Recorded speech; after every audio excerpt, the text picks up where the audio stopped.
everybody, welcome to the channel. Hey guys, we're your hosts, Em and Jay. Today the two of us thought that we would talk about the original She-Ra. With the recent passing of one of her co-creators, Larry DiTillio, and the reboot returning in a few weeks, we thought now would be as good a time as any to recommend a few episodes of the original She-Ra that we really liked. There's also an upcoming episode where the characters are wearing their original outfits, so we thought it might be kind of nice for people to have a little context for where these outfits came from.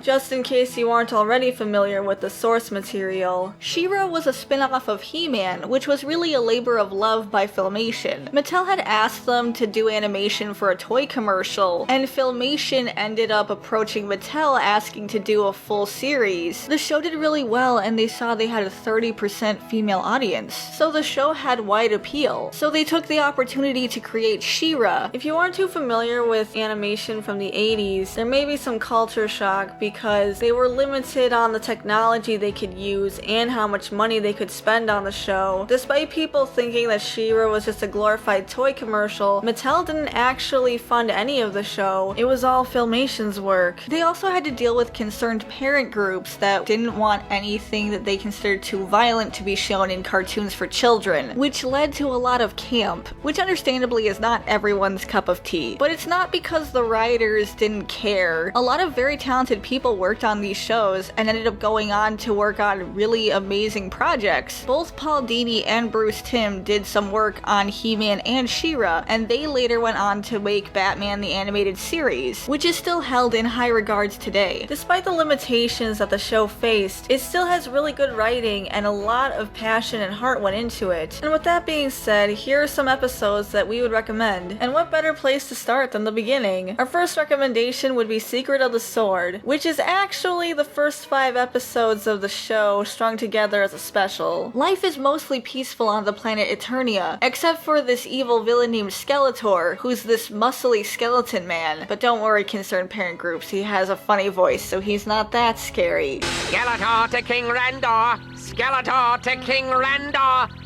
Come in, you royal boob!